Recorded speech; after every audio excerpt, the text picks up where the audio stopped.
Hey friend, quick pause here. If you're finding these conversations helpful, I would love to stay connected beyond the podcast.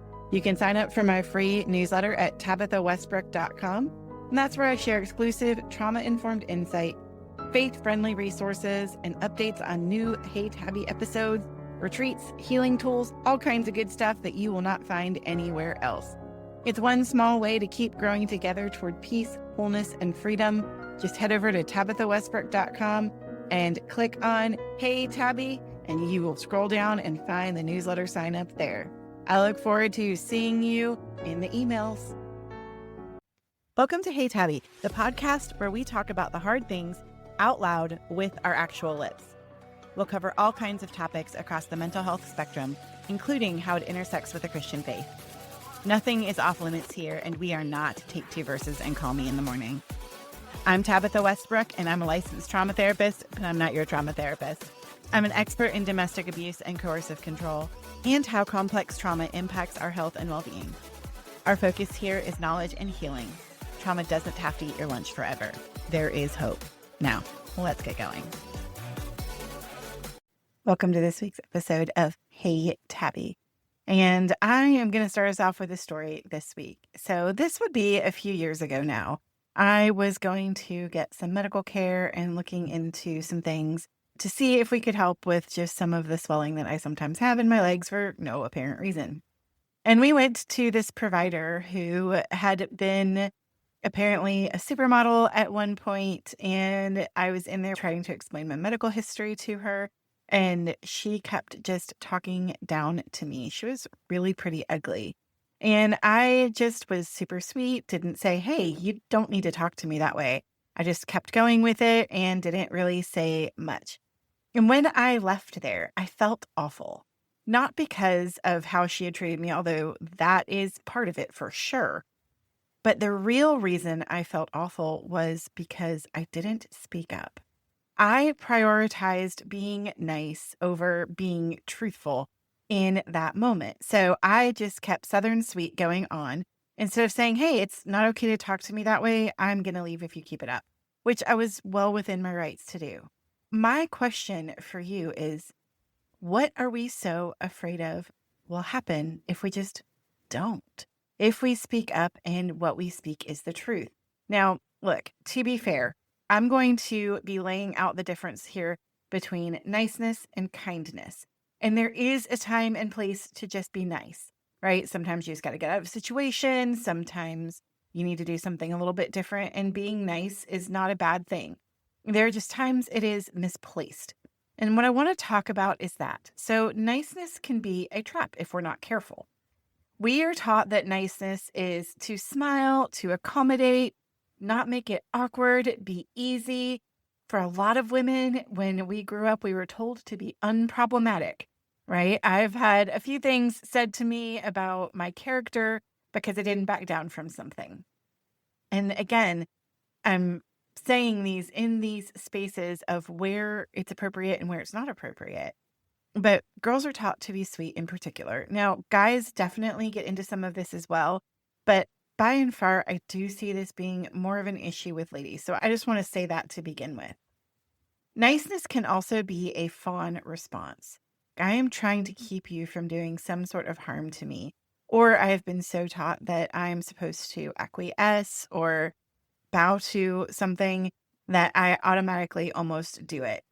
And part of it also is how we have our nervous system trying to keep us safe. Sometimes our nervous system tells us, make yourself small, keep yourself safe. It's going to be totally fine. And then again, the cultural and gender habituation or the things that we get used to that tell us, hey, you're going to be rewarded if you are sweet, right? And I have heard pastors even say, ladies, you need to be super sweet. You need to make sure that you are sweet and nice and all of those things. Don't be a problem. Don't make waves. And that is a very powerful message that some people get. I was doing supervision with one of my supervisees at one point, and we were talking about a particular case and how to help one of her clients find their voice.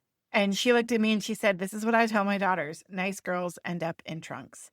And I said, oh, girl, I'm going to say that so often because it is so true, right? If some perpetrator person comes up to you and says, "Hey, I need you to help me get this, thing," and you're like, "Oh no, I don't really want to. I mean, like, I really shouldn't come over there or whatever." And they can grab you and shove you in a trunk, right? Because you let that interaction go a little bit too long. And so her point was that overt niceness for the sake of niceness and because we've been habituated to it isn't helpful and can actually put you in a dangerous situation. And I love that so much because niceness and kindness are not the same thing. So, what is the difference? Well, niceness is others regulated and it needs approval to exist in some ways. Now, again, this isn't in every situation, right? So, I just want to kind of help you create that nuance here. That niceness, though, is more of a response to someone else and to trying to placate them or make them feel better in some way. And again, there is a place for that. It's just not all the time. Kindness, though, is self sourced. It comes out of genuine care. There's not really a fear of a consequence. And when we look at kindness, kindness is very truthful. It is a truth telling adventure, essentially. So if I'm being kind to you, I might tell you something hard, not because I don't love you or I don't care about you, but precisely because I do. I think about Jesus in John 2, again, one of my favorite scriptures, where he is flipping tables. And in that moment, he is as much kindness and love as he is justice. He's giving folks an opportunity to see something different. And that actually was really kind because what they were doing was really wicked. Niceness also really collapses under pressure. And so when you are just nice for the sake of nice, then it really can't hold up. And again, like I said, it can put you into some dangerous situation. Sometimes the very kindest thing we can do is to say no to someone. That's actually wisdom. Kind people can, in fact, say no. You can be disappointed. You can tell the truth. You can still be loving in all of those places. I see this distinction playing out in my work a lot when someone won't speak up because they don't want to be mean. And niceness is often seen as the opposite of meanness, right? And again, I'm not saying to go out and just wantonly be rude to people. Please don't do that. There is plenty of that in this world. But you really want to check in with yourself and figure out why you're doing what you're doing. I don't want to confront this pastor because it wouldn't be nice. When really what might be the most kind thing to do is to graciously reach out and say, I'm really confused. So let's talk about boundaries just for a second. Oftentimes we think of boundaries as punishments or ultimatums, and that's not what they are. It's really what am I okay with and what am I not okay with and what am I going to allow in my life ultimately. It really helps people understand how to be in a relationship with us. And it's not so someone else will do something, right? If I say, if you talk to me that way, I'm going to leave the situation, right? That person can still talk to you however they want. I'm just not going to stick around for it. And that is the very difference, right? You can't talk to me that way, but I'm going to stand right here and keep telling you shouldn't talk to me that way. It's not a boundary. And you're trying to get them to do something different. A boundary says, I'm just checking out if you keep doing that. And I often talk about boundaries as being walls versus fences. Now, there are times that a wall boundary, something that is immovable, impermeable, is really appropriate. It really depends on the situation. And there are times when it's a fence and you want to open and close that gate, remove the fence line, for different reasons. And I think that's part of, as you recover from a traumatic experience, something that you really want to look at. Which kind of boundary do you need? And we can talk about that in another episode. But really understanding kindness versus niceness helps you figure out what your boundaries are, right? If I'm, again, being nice for the sake of niceness, I might let you in my yard when you really shouldn't be there because I feel bad. It's guilt ridden, right? It's guilt underpinning, if you will. Like, well, I don't really want you in my yard and it's really upsetting you that I'm saying you can't come in my yard. So I'm going to let you in my yard. That's not a boundary. And that's where niceness can really get us hurt. And we really want to understand that. So guilt after boundary setting, like if we say no to something, is pretty common, honestly, especially when you are first starting out because it feels mean. And this is something with survivors I have seen over and over and over again. I can't say that because it would be mean. I can't set this boundary because it will be mean. It will hurt their feelings. It's not nice. And really helping folks understand that it's not mean to set healthy boundaries, to say, you cannot treat me in this way, or to say, if you want to go into a rage, I'm going to leave. I'm going to take the kids, I'm going to put them in the car, and I'm going to go somewhere else because this isn't safe for us. All of those things are actually accountable. Well, I can't tell the pastor what's really going on. It wouldn't be nice. I can't really call the police on my abuser who has physically assaulted me because it wouldn't be nice. It might hurt their feelings. It might harm their career with no regard to yourself. And also knowing that setting a healthy boundary with someone who is coercively controlling or abusive is actually kind. It gives them, much like Jesus in John 2, when he is flipping the tables, the incentive to look at this and go, that's weird. Maybe I should do something different with my life. Perhaps being coercively controlling and entitled is not in my best interest and won't actually get me what I want. And that actually is really kind. I've spoken to some folks who have ended up incarcerated for various things over the years. And most who are in a healthy place will say, I'm so glad that happened. It was the best thing that ever happened to me. And you might be sitting there going, how can going to jail be the best thing that ever happened? Wouldn't it have been nicer if the DA had given grace or whatever? How can that be a good thing? And it's because it really let that person know this behavior wasn't okay.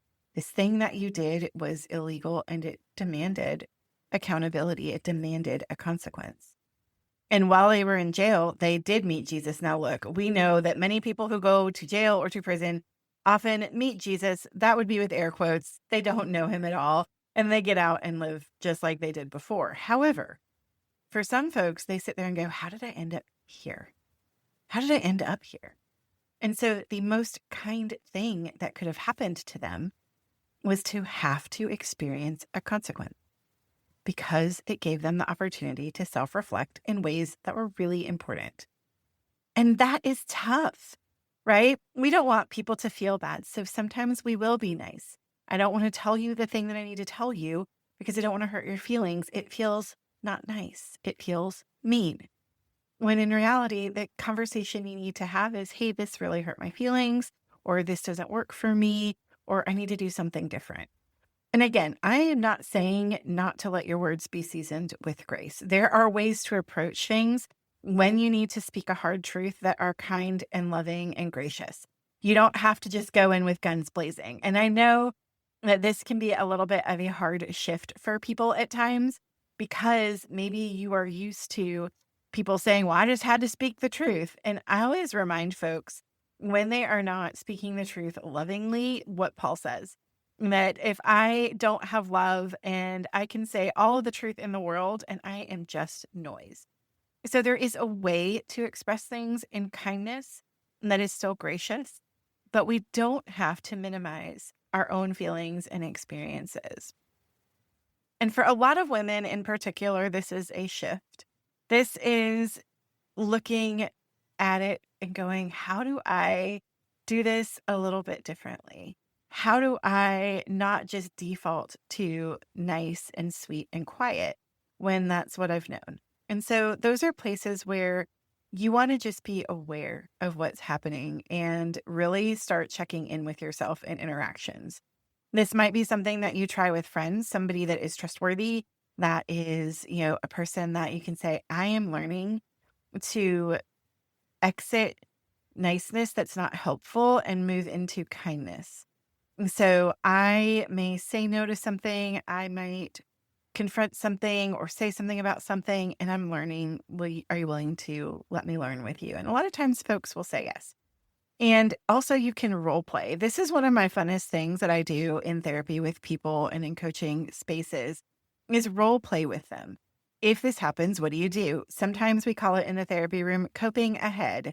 So this is preparing you for a situation that you might walk into. So for example, in a destructive relationship where you now have to co-parent because you are separated or divorced, sometimes there's a push to be nice and you feel bad if you make the other person feel bad or you think you did or whatever. So let's say that you were asked for something that is unreasonable and that you really can't say yes to. And you just say, and you don't want to say yes to. By the way, you can also just not want to do something and do it. That's a whole other podcast to actually I don't know, just say no because you want to, because you don't have to, because it's reasonable. But when we do that, we might have defaulted to a fawning response or being nice. Now, again, safety first, please, here. But if you are safely able to do this, you can say, no, I'm not going to do that. Thanks for asking. And just walk away. And for a lot of people who are habituated to being nice, that's going to feel really wild and a little bit scary at first, but you can totally do that. And it's going to take some practice, and you might feel bad and you might stumble over it a few times. And all of that is completely fine. Completely fine. Niceness gets us in trouble when we are minimizing ourselves in this space. And look, yes, there is a time and a place for self-sacrifice. There is a time and a place for saying, I need to give up my rights, desires, whatever in this moment because it's for the good of someone else. There are places for that. I think the problem is when we are too nice, and nice not in the right ways, right? In that minimizing myself, is that we don't actually make a choice.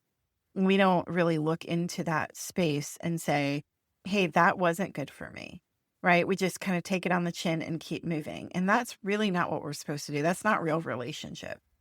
And again, how we approach people, how we look at it in love, sometimes we have to vet these things out. So I'm not saying anything like just go and wantonly do some things, but we do want to look at, where am I in this? What do I need in this? What is healthy and good? And make some different decisions.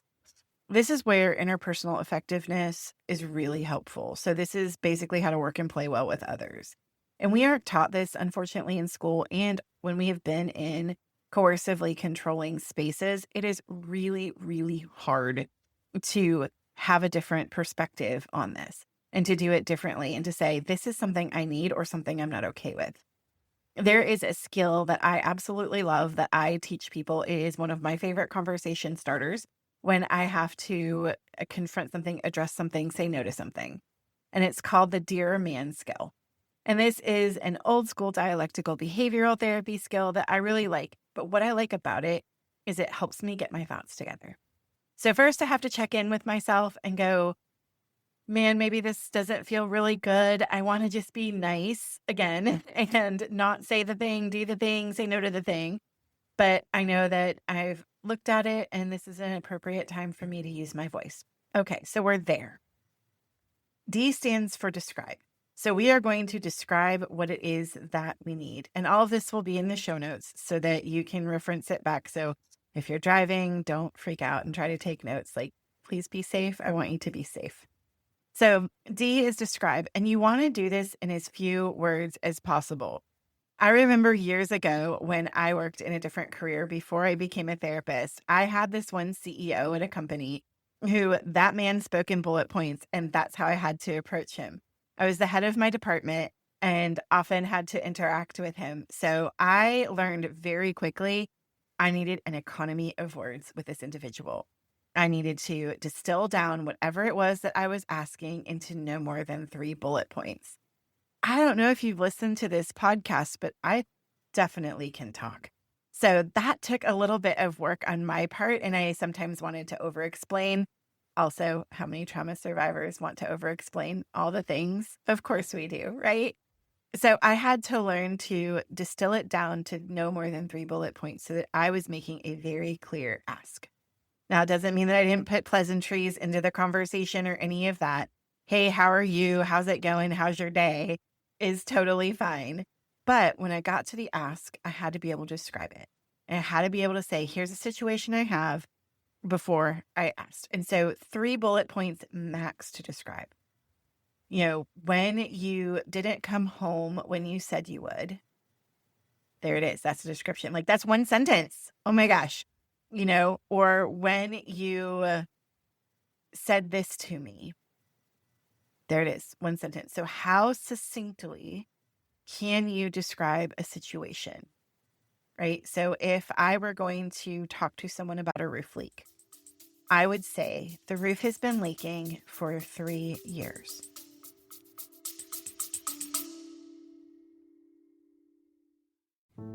I hope you're enjoying this episode of Hey Tabby, and we will be right back to this episode. You know, here on Hey Tabby, we talk a lot about the hard stuff, trauma, abuse, and the toll that it takes on your mind, body, and spirit. And I want you to know you don't have to walk that alone.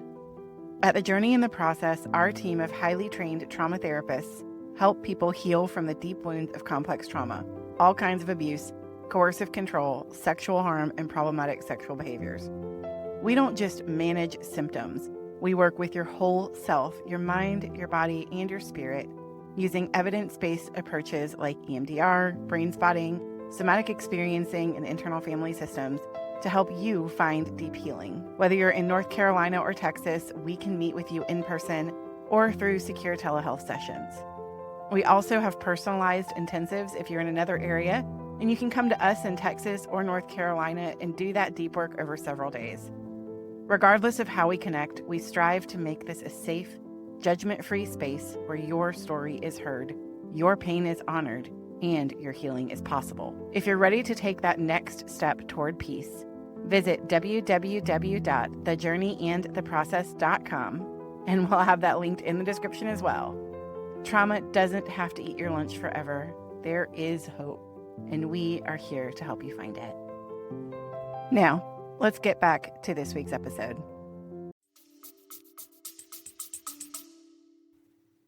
I have found water in our space consistently every time it rains. This is 2 bullet points now, right? So there is our describe. The roof is leaking. It has been leaking for this long. And I find it dripping into my space. Okay. Now, if I were over explaining something or trying to be nice, I might be mousy about it or what have you, but I wouldn't be clear, right? I might be like, well, you know, I was looking up at the roof and I noticed there were some shingles misplaced and not really looking good. And then like it would rain and then I went in, I found water and then it happened again, right? I've already lost the plot. You've already lost me. I don't even know if you're still listening to this podcast. You might not be listening to this podcast already. I hope you're still listening. But if I say the roof is leaking, it's been doing that for 3 years, I continually find water in my space. It is factual. It is very straightforward. And that is something that you can really get your head around, right? And I don't sound mean. I don't sound hateful. I don't sound any of those things. I'm just saying, here's what's going on, right? And of course, we can get into tone and body presentation and all the body language with it. But right now, we're just trying to get the method. So work with me here. All right. And then E is our emotions. What did you feel? And again, try to keep it as succinct as possible. This is not every emotion that you have ever felt ever about the situation. There's a time and place for that. This is not it, right? This is a conversation starter. This is getting us going in a good way. And John Gottman has found that in relationship conversation, how you start it is how you're going to end it. So the better you start it with someone, the better likelihood it has to end well. Now, look, when you're dealing with an unreasonable person, they're unreasonable. They're not going to do reasonable things. So let me just remind you of that. And what you can also do is talk to more reasonable people, right? That's what we're doing, is building healthy relationship here. So our E is our emotions. When I found the roof leaking, right? So I got through that. We know it's been leaking for 3 years and I keep finding water.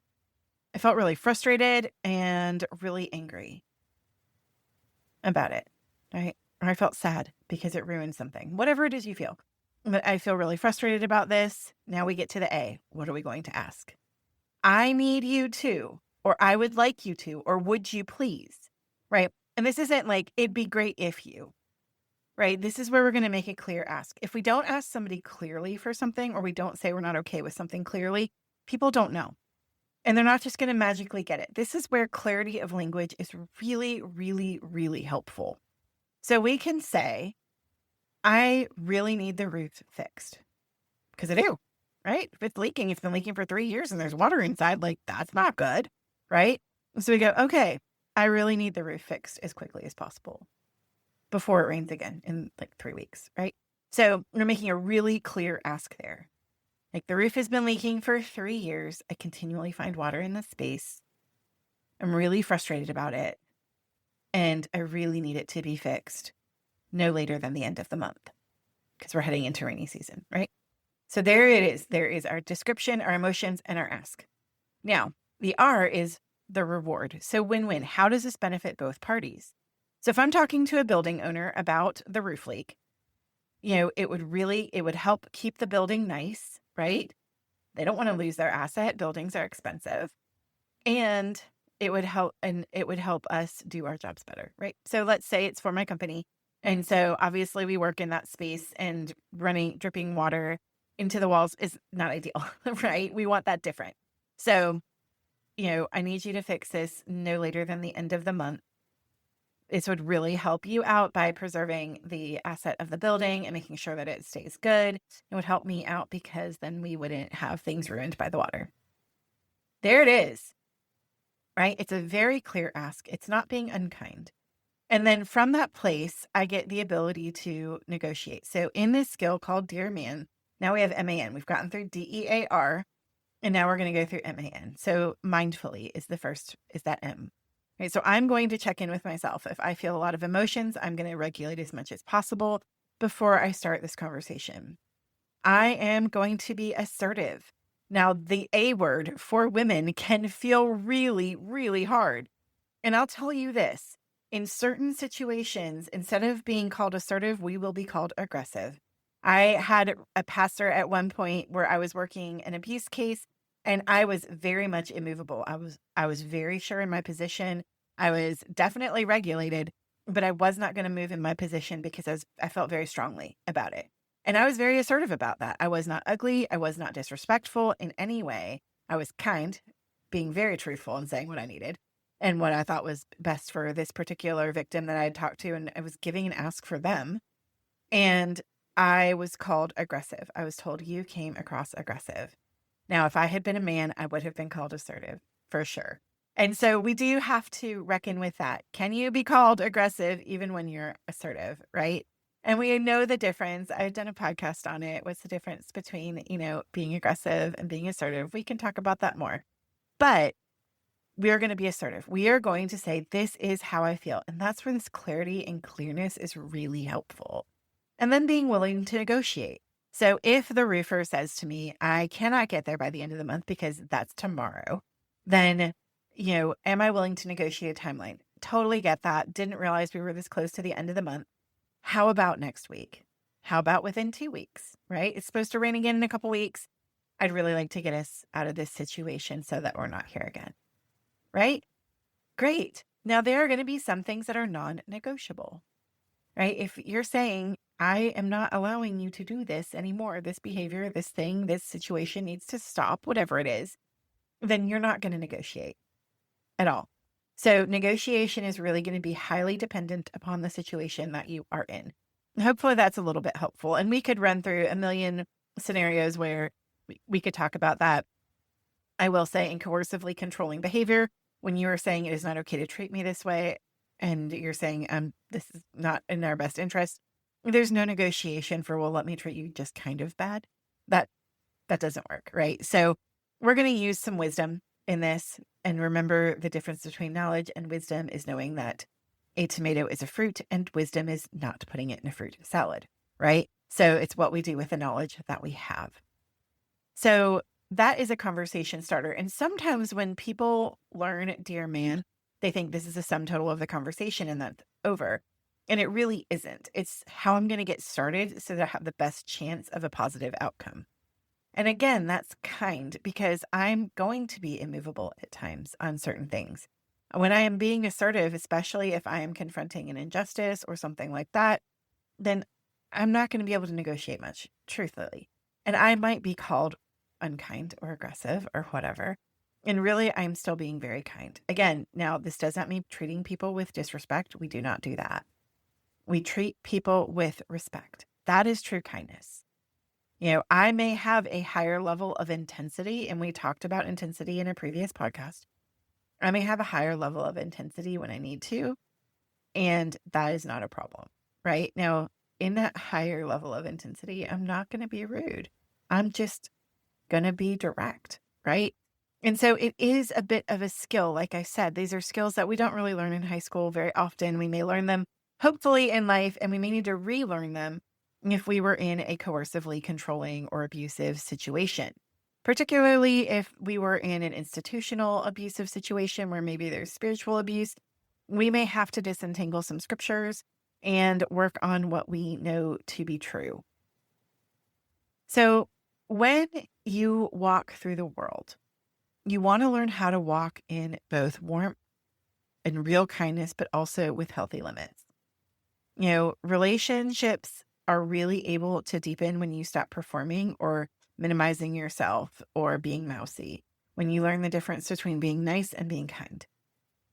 And also, may I invite you to self-kindness or self-compassion?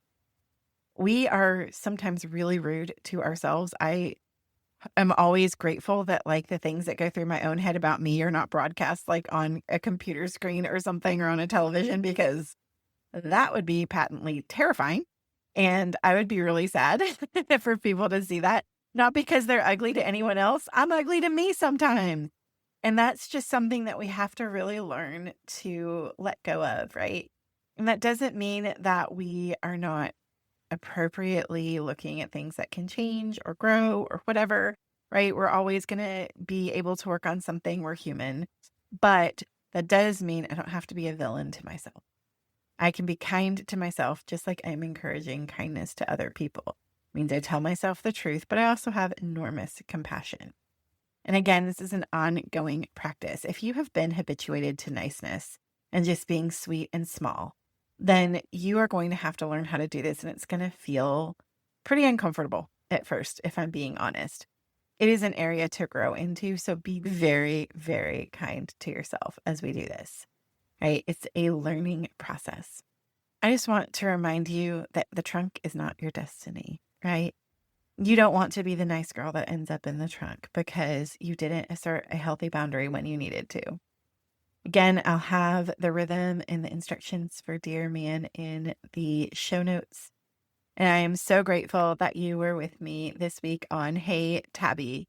Don't forget to go and like and subscribe and follow us on all of the appropriate channels. And if you would, on your favorite podcast platform, please give us a rating and a review. It really, really helps people find us. And that's a really important thing. Thank you again for being here, and we will see you again next week. Thanks for joining me for today's episode of Hey Tabby. If you're looking for a resource that I mentioned in the show and you want to check out the show notes, head on over to tabithawestbrook.com/Hey Tabby. That's HEYTABI, and you can grab it there. I look forward to seeing you next time. Hey friend, can I ask you something kind of personal? Have you ever wondered if healing your sexuality was even possible after everything you've been through? If you have, you're not alone. That is exactly why I wrote Body and Soul Healed and Whole, an invitational guide to healthy sexuality after trauma, abuse, and coercive control. This book is for every Christian woman who has been harmed sexually, whether that happened in childhood, adulthood, or even within your coercively controlling marriage, and you're longing to feel safe in your body again. We talk about the hard stuff: shame, desire, faith, and even questions like, is this sin or is this trauma? You don't have to untangle it alone.